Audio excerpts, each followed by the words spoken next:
오늘 우리 지금 계속 이제 출애굽기 말씀을 보고 계시죠? 큐티 하시는 분들은 이제 뭐 우리 교회는 다 하실 테니까 출애굽기가 이제 진행이 됐습니다.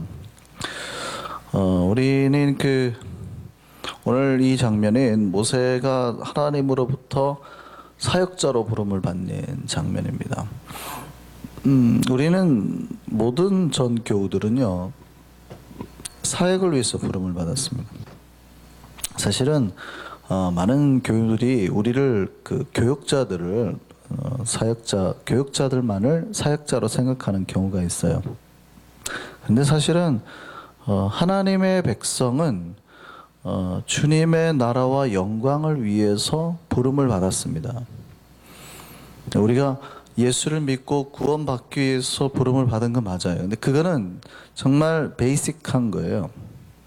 그러니까 내가 구원받는 거를 평생 신앙의 목표로 삼고 신앙생활을 매진하시는 분은 이렇게 좀 쉽게 설명을 해드리면 교회 와가지고 아이가 5살 배기 아이가 교회 등록해가지고 아직 아동부 졸업을 못하는 그런 느낌이에요. 물론 구원은 사실 우리 죽을 때까지 우리 영혼을 괴롭힙니다. 왜냐하면 그거는 어차피 구원에 대한 본질적인 고민은 끝없이 죄와 싸워야 되는 우리의 목적이기 때문에 우리를 힘들게 하는 거고요. 근데 문제는 계속 구원 때문에 힘들어하시면 안 되고 빨리 전환을 해야 되는데 뭐가 돼야 되냐면 집사가 돼야 되는 거예요. 집사부터 뭐냐면 사역자 개념인 겁니다. 다 일하라고 직분을 맡기는 거니까. 근데 물론 집사가 되기 전에는 그럼 일을 못합니까? 아니요. 그때도 일을 할 수 있지요. 일을 하셔도 됩니다. 그런데 교회에서 공식적으로 집사로 임명한 순간부터는 여러분이 이제 신앙생활 가지고 막 힘들어하기보다는 본질적인 사역의 방향을 바꾸시라는 얘기예요. 일하기 위해서 하나님으로부터 이제 소명을 찾아야 되는 거예요. 예전에는 은혜를 많이 찾았다면 이제는 소명을 찾기 시작하셔야 된다는 얘기입니다. 나는 이제 내가 부름을 받았을까? 주의 나라와 영광을 위해서 정말 부름을 받았는가 아닌가에 대한 고민을 하셔야 돼요. 그러니까 직분자는 일을 하라고 임명받은 거예요. 그러니까 우리가 일을 해야 된다는 얘기입니다. 그러면 이제 우리가 하나님의 일을 해야 되는데 교회 안에 참 많은 일들이 있거든요. 어떤 일을 해야 될까? 내가 하나님의 일을 선택하는 기준이 무엇이어야 될까라는 얘기입니다. 우리가 하나님의 일을 해야 되는데 사실은 우리가 하나님의 일을 해야 되는 기준이 명확하지 않으면 어떻게 일해야 될지 모를 때 우리를 향한 하나님의 뜻과 멀어지게 돼요. 나를 향한 하나님의 뜻은 이쪽인데 내가 그 말씀에 불순종하게 되고 불순종의 결과는 뭡니까? 오늘 모세를 보면 제가 출애굽기 이 부분에 대해서 설교를 한 적이 있기 때문에 잘 아실 텐데 사실은 이 사건은 5번에 넘게 모세가 사역에 대해서 거부하는 장면입니다. 하나님이 계속 가라고 하는데 절대 못 가겠다고 하는 거죠. 그 장면이에요, 오늘 본문은. 근데 어떻게 됩니까? 결국 두들겨 맞게 됩니다. 여러분이 그 내용을 잘 아실지 모르겠는데 모세가 그 다음 내용이 나옵니다. 모세가 모세가 애굽으로 이제 일을 하려고 내려가려고 할 때 그 도상에서 하나님이 모세를 만나서 죽여버리려고 하는 장면이 나와요. 성경 해석하기 굉장히 복잡한 장면이긴 하지만 제가 언젠가 설교를 한 적이 있어서 모세가 하나님의 뜻을 순종해서 내려갔던 게 아니고 끝까지 불순종해서 내려간 겁니다. 여기서 모세와 그 아내 시보라가 부부싸움하고 떠나가 버리죠. 시보라가 도망가 버려요, 사실은 모세를. 나중에 모세가 출애굽해서 나갔을 때 이제 장인이 가족들을 데리고 오게 되는 겁니다. 가족들이 끝까지 합력하지 못하고 하나님의 일에 반대를 하는 거예요. 순종하지 못하는 겁니다. 우리가 하나님의 뜻에 불순종하게 되면 결국 하나님 앞에 두들겨 맞게 돼요. 그러면 뭐 하면 되냐면 우리가 그런 하나님으로부터 징계나 여러 가지 맞기 전에 순종하면 복이 오는 거거든요. 왜냐면 우리는 그 일을 하려고 부름을 받았으니까. 그래서 우리를 집사나 권사나 장로라고 부르는 거니까요. 사역자라고 부르는 거니까. 이제 우리가 일을 해야 되는데 그러면 도대체 우리가 어떻게 해야 하나님의 일을 잘할까 생각을 해보자는 겁니다. 첫 번째 이제 우리가 하나님의 일을 찾는 방법은 뭐냐면 내가 저 일을 과연 잘하는가 이겁니다. 많은 사람들이 우리가 하나님의 일을 찾을 때요, 다른 사람이 하는 걸 보고 부러워서 일을 하는 경우가 있습니다. 예전에 한국교회에 찬양의 바람이 강하게 불 때가 있었습니다. 지금은 찬양의 바람이 많이 식어버렸죠. 한국교회에 찬양대를 거의 찾을 수가 없습니다. 확 죽어버렸어요. 근데 지금 한 20년 전만 하면 그때의 한국교회 찬양의 바람이 불었는데 각 교회마다 찬양대가 세워지고 찬양 인도하는 오빠는 전 교회의 인기 영순이었어요. 그러니까 보통 우리가 교회 오빠라는 이미지, 세상 사람들이 가지는 교회 오빠라는 이미지는 다 바로 그 찬양 인도하는 오빠가 다 만들어 놓은 이미지죠. 찬양 인도하는 오빠는 그 어떤 자매들에 대한 동경의 대상이기 때문에 뭐 누구를 사귀고 안 사귀고 이런 고민할 필요가 없어요. 언제나 인기가 많아요. 뿐만이 아니라 찬양 인도하는 자매들도 마찬가지입니다. 자매들이 앞에서 찬양 인도하면 전 남성들의 인기를 한 몸에 받아요. 그러니 어떻게 합니까? 모두 다 찬양대 들어가려고 난리였어요. 앞에서 마이크 잡고 서려고 하면은요, 훈련을 얼마나 열심히 받아야 되는지 모릅니다. 왜냐하면 인기의 선망의 대상이니까. 가면은 뭐. 근데 생각해 보세요. 한국 청년들이 모두 노래를 다 잘할까요? 모두 연주를 다 잘할까요? 아닙니다. 제가 대학교 때 합창단 회장을 했는데 오디션을 제가 봅니다. 그러니까 이런 그 서류 전형의 첫 번째는 제가 보고 두 번째는 이제 교수님이 보세요. 이제 실제 오디션 테스트를 하는 거죠. 저는 서류 심사를 하고 오디션 심사를 하는데 그래도 이제 물어봐야 될 거 아니에요. 뭐 찬양대를 몇 년 하셨어요? 교회 합창단 성가대를 몇 년 하셨어요? 이제 이런 거를 쭉 해보거든요. 근데 안 해봤다는 거예요. 그럼 노래는 찬양은 잘하세요? 그랬더니 잘 못한다는 거예요. 해보라고 했어요. 그랬더니 정말 찬송가 1장을 부르는 친구도 있었어요. 오디션을 보는데 만복의 근원 하나님 온 백성 찬송 드리고 뭐 이렇게 하잖아요. 근데 거기가 제일 많이 틀리는 거거든요. 온 백성 다 그렇게 부른다 하시는 온 백성 이게 맞거든요. 그래서 저 사람이 노래를 잘 아는가 안 아는가를 알아보는 가장 쉬운 것도 찬송가 1장이긴 하는데요. 어쨌든요. 정말 만복의 근원 하나님 이거를 못하고요. 만복의 근원 하나님 이러는 거예요. 그래서 제가 저기 혹시 도레미파솔라시도 한번 해보실래요? 도레미파솔라시도 한번 해보라고 했더니 도레미 음을 못 잡는 거예요 전혀. 그래서 장로님 잘하셨어요. 아슬아슬했지만 후반부 잘 잡으셨어요.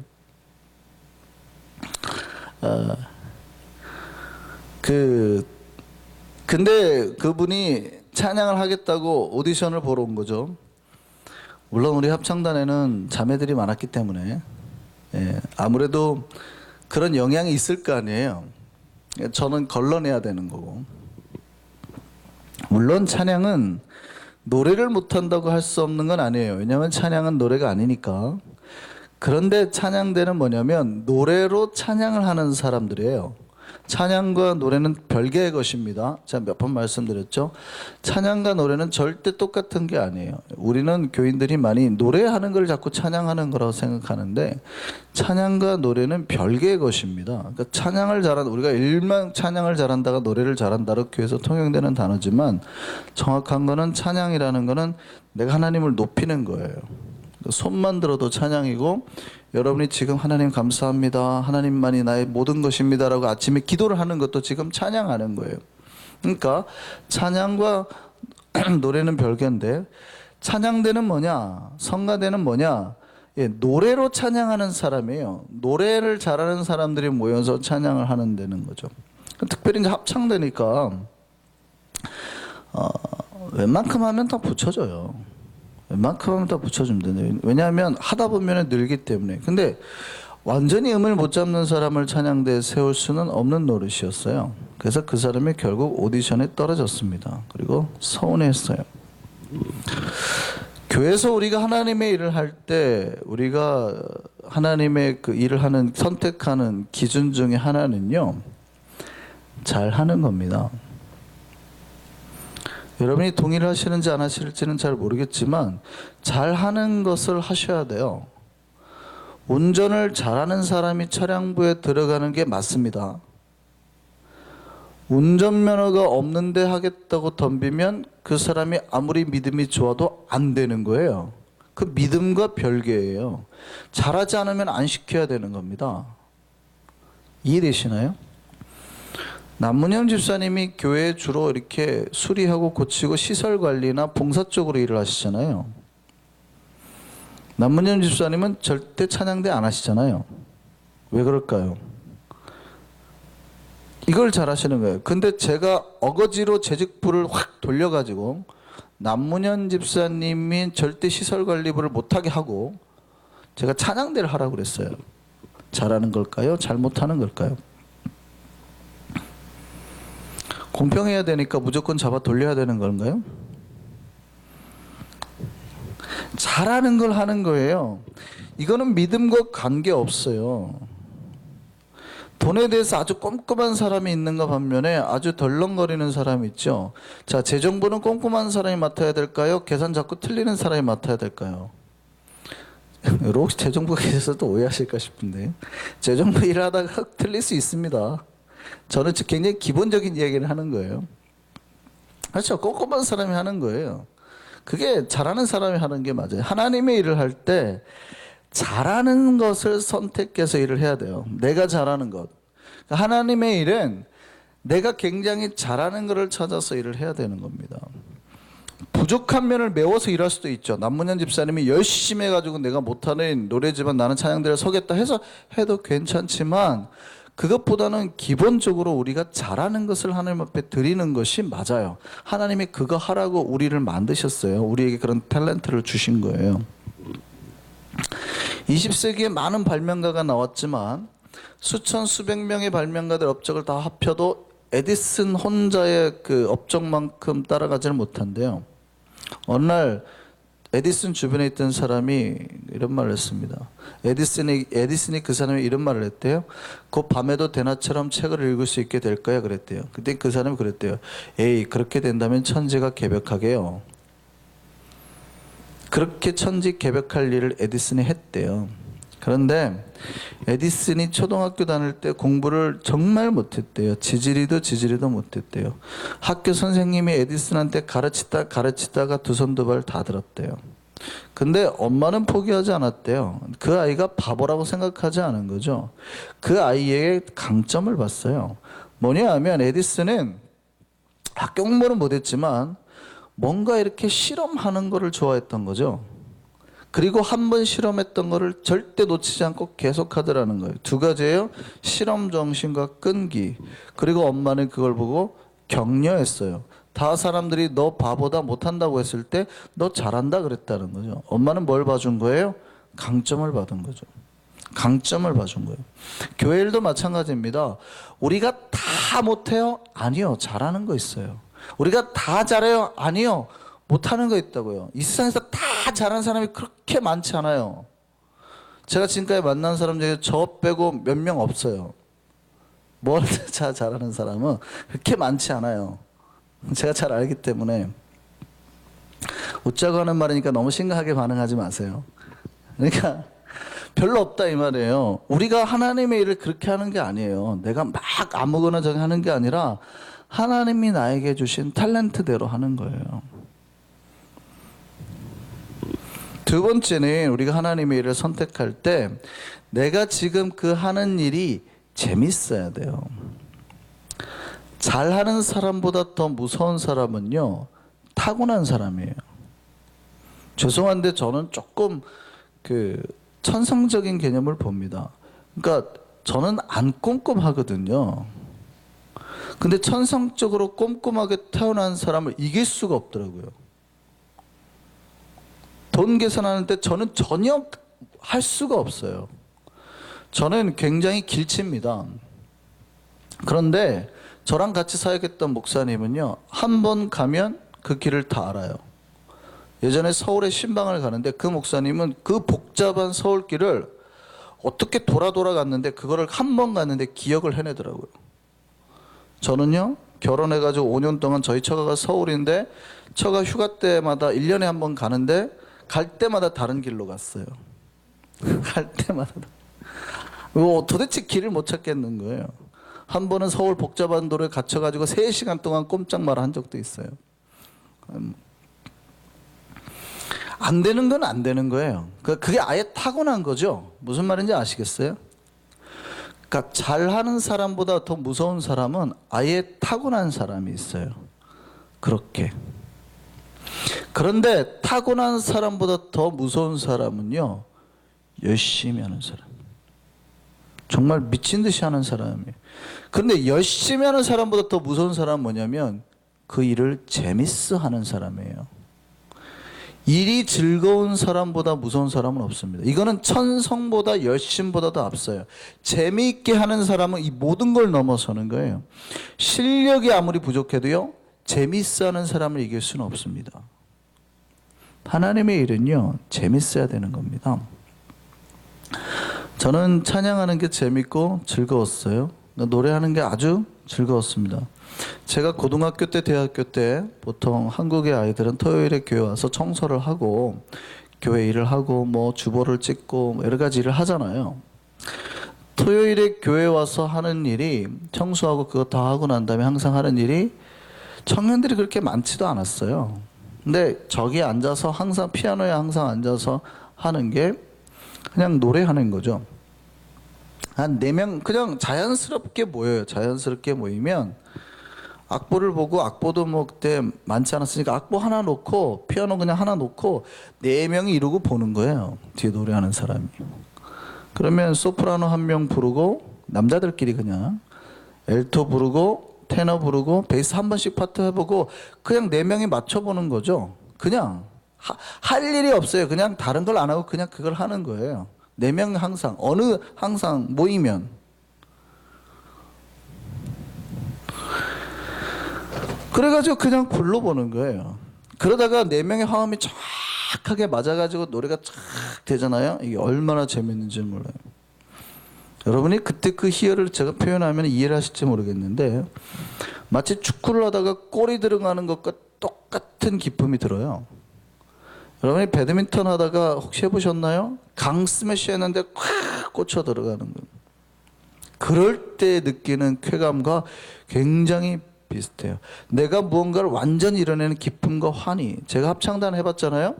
합창단 할 때 마지막에 그 지휘자가 이렇게 쫙 해가지고 진짜 한 40-50명의 사람이 몸이 이렇게 지휘를 하면 이렇게 쓸려다니면 파도가 치듯이 갈대잎이 휘날리듯이 40-50명이 한꺼번에 막 이렇게 하면 다 사람들이 이렇게 돼요. 막 노래를 하다 보면 이게 거의 집중이 돼가지고요.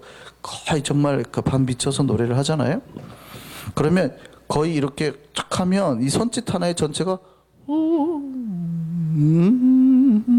이렇게 돼요. 막 이렇게 돼요. 막 호흡이. 그 상태로 딱 들어가가지고 찬양을 마치고 내려오면은요, 그 안에 기쁨과 환희가 어마어마합니다. 어마어마해요. 막 다 못 외워가지고 막 내가 틀렸나? 지휘자 보다 막 이렇게 하면은 그걸 집중할 수가 없어요. 그거를 느낄 수가 없어요. 교회 일은 즐거워야 돼요. 우리가 주의 일을 어떻게 해야 되냐면 재미를 찾아서 일을 해야 됩니다. 재미를 찾아서. 어떤 일 자체가 재미있는 일을 해도 되지만 지금 여러분이 맡은 부서에서도요, 재미를 찾아야 돼요. 차량부 일이 재밌을까요? 재미가 없을까요? 재미가 없어요. 힘들죠. 근데 한국에서 차량부 일 대부분 집사님들 재밌게 합니다. 왜 재밌는지 아세요? 차량부 일 끝나고 나서 여름에 보신하러 먹으러 밥 잘 다니거든요. 그 차량부 직원 집사님들끼리 오늘은 뭐 먹으러 갈까 뭐 이러고 해가지고 그게 재밌는 거예요. 모여서 이렇게 하는 게. 재미를 찾아서 일을 하면 돼요. 제가 예전에 교회에서 주방 일을 하시던 권사님 몇 번 말씀드린 적이 있는데요. 그 권사님 몸이 아프셨어요. 일주일에 하혈을 몇 번씩 하시는 분이에요. 굉장히 몸이 아프셨어요. 근데 매주 2,000명이 넘는 사람의 밥을 해야 되는 거예요. 그러면 그 권사님 목요일부터 장 보기 시작합니다. 장을 봐가지고 한 3일 동안 이걸 계속 그 뭘 까야 된대요. 까고 한 3일을 해야 주일 음식이 이제 반찬이 준비가 되는 거죠. 근데 그 일을 그분이 6년을 넘게 하셨어요. 주방 담당을. 가능할까요? 즐거울까요? 힘들까요? 권사님이요, 그 일이 분명히 힘들 텐데 이렇게 일을 하시더라고요. 목요일이면 마음이 맞는 집사님 권사님을 불러요. 그래 그분들하고 일을 하는데 수다를 떨면서 일합니다. 보니까 아침부터 장 봐가지고 돌아가실 때까지 이걸 하시더라고요. 여자들의 수다는 무섭죠. 남자들은 보통 일하는 것도 힘든데 하루 종일 말까지 하라고 하면 녹초가 될 텐데, 여자들은 일을 할 때에 수다를 하면서 에너지를 쌓는 것 같아요. 몸으로 나가는 그 에너지를 입으로 다 빨아들여가지고 말하면서 막 다 빨아들여가지고 다시 에너지를 축적하고 그걸로 일하는 것 같아요. 어쨌든 그 권사님 그 힘든 일 즐겁게 하셨어요. 그러니까 하나님의 일은 즐겁게 하는 사람이 가장 잘하는 거예요. 자, 그럼 한번 생각해 보시죠. 그러면 이제 우리가 두 가지 조건을 봤으니까 하나님의 일은 어떤 분야에 특별한 능력이 있고 정말 즐겁게 일을 하는 사람 하나님을 할 것인가에 대한 이제 질문을 한번 해봐야 됩니다. 사실 강점, 즐거움은 잘 생각해 보면 우리 인간의 눈높이에서의 강점과 즐거움입니다. 무슨 얘기냐면 각자가 생각하는 강점이 다르고 즐거움도 다르고 그거를 측량하는 척도가 달라요.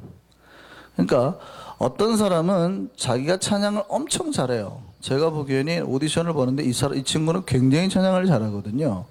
근데 뭐라 그러냐면 저는 정말 못해요. 이러는 친구가 있더니 어떤 친구는 제가 보기에 객관적으로 꽤 못하는데 자기가 생각하기에 꽤 잘한다고 생각하는 친구가 있더라고요.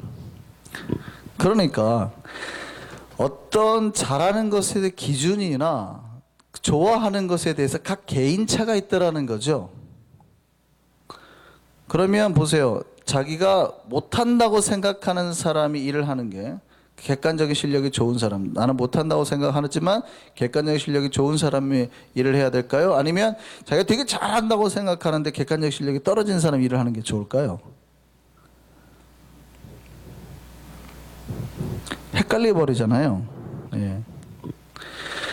만약에 자기가 생각하는 기준이나 강점대로만 일을 한다면 교회 일에는 여러 문제가 발생할 수 있습니다. 어떤 사람은 이렇게도 말할 수 있어요. 그러면 수준 있는 사람만, 이제 실력 있는 사람만 봉사를 해야 되겠네 라는 이제 말을 하게 되는 겁니다. 하나님의 일을 그렇게 해야 되나요? 준비되고 똑똑하고 엘리트고 교회 변호사들, 의사들 이런 사람들이 왔을 때 그런 사람들만 일을 시켜야 될까요? 아니다라는 거예요. 사실은 우리가 어떤 강점과 우리의 어떤 잘하는 것이나 즐거운 것을 먼저 우선순위를 두기는 해야 되지만 이것이 사실은 절대적인 우리의 강점과 기준이 될 수는 없습니다. 하나님의 일에서는요, 어떤 거에는 우리의 강점이나 즐거움과 상관없이 해야만 되는 것이 있어요. 맨데터리죠. 예를 들어서 병드신 부모님을 섬기는 거를 내가 잘 못해요. 그러면은 잘 못하니까 부모님을 쫓아내버려야 되나요? 힘이 드니까 고통스러우니까 그거는 안 하고 내가 즐거운 것만 해야 되는 건가요? 부모님의 뒷수발을 하는 거는 고통스럽잖아요. 즐겁지는 않잖아요. 그러면 안 하는 건가요? 잘 못해도 그것이 고통스러워도 해야 되는 일이 있어요. 그죠? 마찬가지입니다. 하나님의 일은 내가 부족해도 내가 그것이 고통스러워도 순종해야 되는 거예요. 하나님 우리에게 말씀하신 전도나 선교나 사랑이나 봉사나 예배는 우리가 그것을 잘 하든 그것이 즐겁든 즐겁지 않든 고통스럽든 상관없이 행해야 되는 거예요. 근데 많은 신자들이 이때 자기의 약점을 보더니 일 자체를 포기하더라는 거예요. 분명히 일은 강점으로 일해야 되는 겁니다. 그런데 하나님이 주신 어떠한 명령들에는 내 약점과 상관없이 반드시 우선적으로 해야 되는 일이 있다라는 거예요. 내 강점이나 내 약점보다, 그것이 즐거움이나 고통보다 가장 뭐가 우선이 돼야 된단 말이에요? 믿음이 우선해야 된단 말이에요. 자, 보세요. 제가 앞에서 이런 말씀 드렸습니다. 찬양 잘하는 사람이 찬양 인도하는 게 좋다고 그랬죠. 근데 어느 시골에 찬양 인도할 사람이 없어서 목사님이 젊은 집사님에게 찬양 인도를 부탁을 했습니다. 그랬더니 그 집사님이 자기가 찬양 인도를 못한다고 거절을 했어요. 자, 보세요. 목사님을 통해서 하나님께서 그 집사님 찬양 인도하라고 말씀하시는 것이 사실이죠. 지금 하나님의 명령이 왔어요. 그런데 이 집사님이 개인적인 생각이든 객관적이든 상관없어요. 찬양 인도를 잘 못하는 것도 사실이에요. 두 가지가 다 팩트로 다가왔어요. 두 현실이 다 똑같이 사실이에요. 하나님의 명령도 왔고, 근데 이 사람이 못하는 것도 사실이에요. 자, 이럴 때 우리는 무슨 선택을 해야 될까요? 많은 신자들이 이때 자기의 약점을 봐버린다고요. 그러니까 내가 약하니까 안 해도 되라고 생각하는 거예요. 분명히 교회 일은 강점으로 일을 하는 겁니다. 교회 일은 잘하는 걸 해야 되는 겁니다. 근데 하나님의 명령이 어느 순간 우리의 강점이나 우리의 어떤 즐거움과 상관없이 주어질 때가 있단 말이에요. 그건 의무적으로 해야 되는 게 있어요. 교회 일이 대부분 그래요. 전도나 선교나 사랑이나 봉사나 예배는 사실 우리의 강점과 상관없이 하나님 우리에게 의무적으로 던져주는 때가 많다 이 말이에요. 고통스러워도 해야 될 때가 있다 이 말이죠. 그럴 때 사람들이 어떻게 할까요? 하나님의 명령을 붙들까요? 아니면 자기의 약점, 나 못하는데요? 라는 현실을 더 볼까요? 두 가지 다 사실입니다. 그러니까 못하는 것도 사실이, 이 사람 찬양인도 못하는 것도 사실이고 하나님의 명령이 떨어진 것도 사실이에요. 근데 우리는 그때 하나님의 명령을 따를까요? 내 약점을 보고 포기를 해버릴까요? 우리가 하나님의 일을 할 때 가장 중요한 기준, 여러분이 정말 탤런트 받은 걸 해야 되고요, 여러분 정말 즐겁게 해야 되는 건 맞는데, 그것보다 더 큰 기준은 여러분의 약점과 그런 거 기준과 상관없이 하나님의 명령이 언제나 우선이어야 된다는 거예요. 이것을 보고 뭐라고 그러냐면 믿음이라고 합니다. 나는 부족하지만 나를 통해서 이루실 하나님을 보고 믿음으로 여리고성을 도는 것. 전쟁터 나가는데 지금 몇만 명을 데리고 가도 부족한데 하나님은 300명만 데리고 나가서 싸우라고 하는 거예요. 미친 거죠. 그런데 그 미친 짓을 하는 사람의 믿음이 있다고 하는 거예요. 이걸 믿음이라고 그래요. 신자는 내가 하는 사역 속에, 일 속에 언제나 믿음이 현실보다 우선이어야 되는 거예요. 현실은 약해요. 내가 못해요. 나 못하는데요. 근데 만약에 하나님이 하라고 했다 그러면 그것을 바라보고 순종하는 것, 이걸 믿음이라고 그래요. 그런데 현실과 하나님의 말씀에서 자기의 약점을 보고 하나님의 명령을 포기하는 걸 보고 믿음이 없다 그러는 거죠. 근데 그것도 사실이에요. 왜냐하면 실제 나는 못하거든요. 탤런트가 없어요. 그렇잖아요. 탤런트가 없어요. 별로 즐겁지도 않아요. 그 일이 고통스럽고. 그것도 사실이라고요. 그런데 하나님과 그 현실이 부딪혔을 때 우리는 항상 뭘 선택해야 되는 사람이에요? 하나님이. 그걸 보고 믿음이라 그러거든요. 우리가 하나님이라 할 때 가장 큰 기준이 뭡니까? 믿음대로 하는 거예요. 오늘 본문에서 모세에게 하나님 명령이 주어졌습니다. 이게 모세를 부르시는 장면이거든요. 그랬더니 모세가 어떻게 해요? 아멘 그랬습니까? 아니요. 빨리 자기 약점을 언급합니다. 빨리 자기 약점. 그게 실제 사실이에요. 모세가 잘 말을 못했다고요. 저는 말 못하는데요.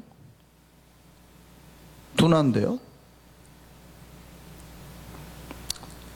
예를 들어서 제가 어떤 집사님에게 누구를 한번 가르쳐 보십시오. 우리 들 한번 가르쳐 보십시오. 했더니 뭐라고 그러냐면, 목사님, 저 잘 모르는데요. 저 말 잘 못하는데요. 이렇게 하는 거죠.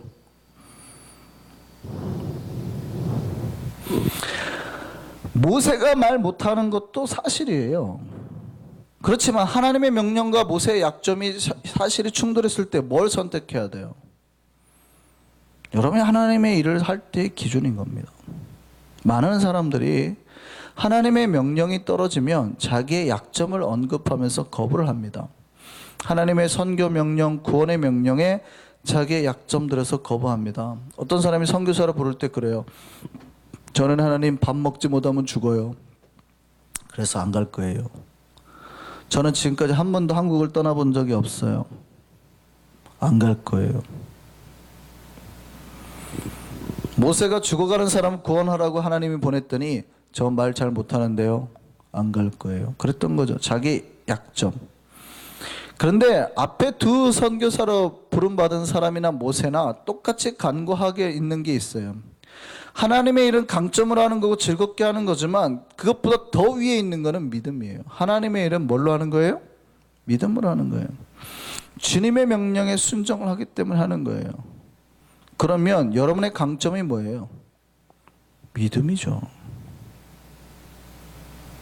여러분, 믿음이 우리의 강점이 되기를 소망합니다. 때로는 어떤 사람에게 능력이 있을 수도 있지만 없을 수도 있어요. 부족할 수도 있어요. 주님의 사역에 순종하는 게 힘들고 고통스러울 수도 있다고요. 근데 그 모든 것을 넘어서 순종하는 믿음이 있다면 이 믿음이 이 사람에게 최고의 강점이에요. 이 사람은 놀라운 일을 해내는 겁니다. 그러나 탤런트가 있다고 자기가 재밌는 일만 찾아서 한다고 했는데 정작 믿음이 없는 사람은 어느 순간 그 사역을 포기할 때가 와요. 자기보다 더 잘하는 사람이 나오거든요. 그 일이 어느 순간 재미없을 때가 오거든요. 우리는 주의 사역을 믿음으로 하는 겁니다. 이 믿음이 우리의 강점이 되기를 바랍니다. 모세가 고통스러웠지만 주님의 명령에 순종했을 때 모세는 위대해졌습니다. 수백만 명 이스라엘 백성 인도하는 자가 된 거죠. 하나님은 믿음에 강한 능력으로 일하는 자를 사용하십니다.